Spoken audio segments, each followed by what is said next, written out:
There is a substitute teacher crisis, and schools across the country are struggling to fill vacancies. According to a study by Future Ed, prior to the COVID-19 pandemic, 1 out of every 5 substitute requests went unfilled. Now, health and economic impacts have further complicated the situation in 77% of school districts. Thomas Toch is the director of Future Ed, which is a nonpartisan organization that analyzes education issues. Mr. Toch, thank you for joining us this morning. My pleasure. So you all took a deep dive into the labor market. What is behind this substitute teacher shortage?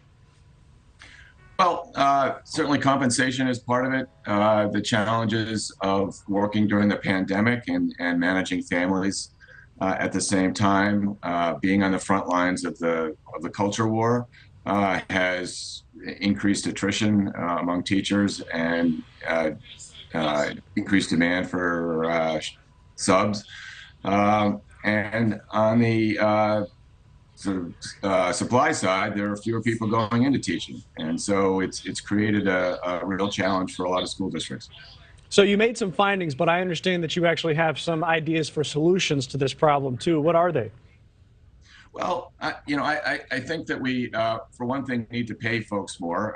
The research suggests that, and the study we did suggests that if you do increase pay for subs, it will bring more people into classrooms. But we also need to provide more information for folks going into teaching to understand where the jobs are and when they come out of teaching. Unlike college professors, for which there's a national market, most folks going into teaching out of college work locally. So we need to create a better understanding for folks when they enter teacher training as to what they should study in order to get credentialed to serve in subjects where there are jobs. And I want to reiterate that we're talking about substitute teachers here. Obviously, it's a problem when full-time teachers, when there aren't enough of them. But what are the impacts on student performance and outcomes when they can't find enough substitutes to fill in?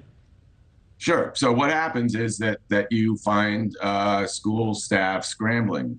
You find the principal covering classes. You find the gym teacher spending 3 periods a day covering the math class, and learning suffers as a result. And kids are sent a signal that frankly they're not as important as we should suggest to them they are, that their learning is secondary. And so it really creates chaos in a number of environments.